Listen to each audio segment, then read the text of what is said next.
Hello, I thought I'd do a video on a do-it-yourself cell phone camera holder.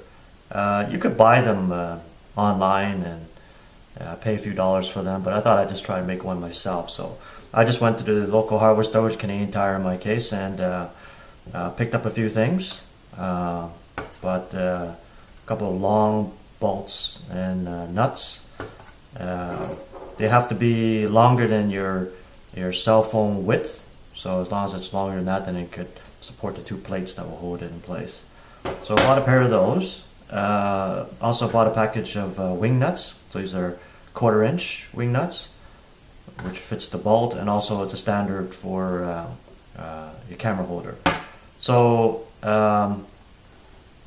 bought a four set of these wing nuts, although you only need 2 of them.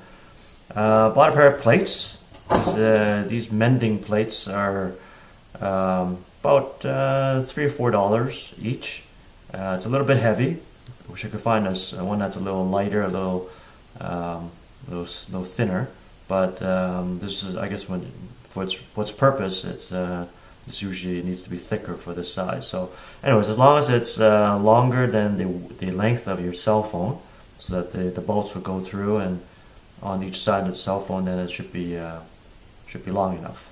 You could buy smaller ones if your phone happens to be smaller. So all this bought at the hardware store. Bought a package of erasers so that there's protects the phone when you clamp it. And these are cheap. In a dollar store I bought a set of 4 of them, so I only needed 2.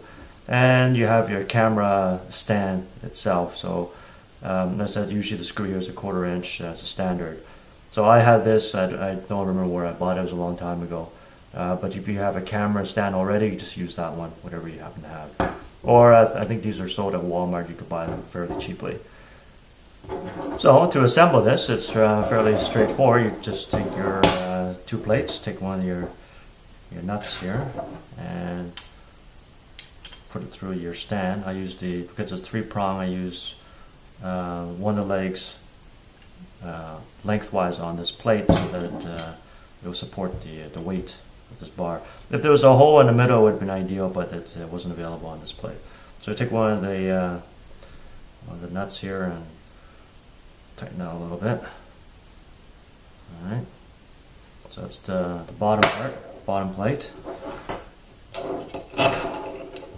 Put the bolts through the ends, like so. Take the wing nuts, tighten them a little bit. Tighten a little bit on the other side. And because my cell phone, the buttons are only these ones on the volume buttons on the top right side, I just avoid clamping onto those buttons so don't get any false presses. So I simply put the eraser on the bottom part here, and I put the eraser on the top part, as long as it avoids those buttons. Slide it a bit to adjust to fit.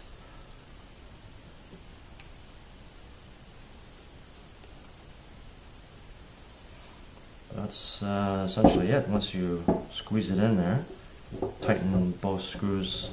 You don't have to tighten it a lot, as long as it's holding it in place, then you're done. So there you go. You have your plate which holds the phone in place. As I said, I have the leg here extended the lengthwise of the bar for support. And there you go. You have your camera stand, like so. Of course, if you have a full camera stand, and you will have much more support, so you can do the angles. This one will be limited, of course, to how much of an angle I could bend this. But essentially, that's it.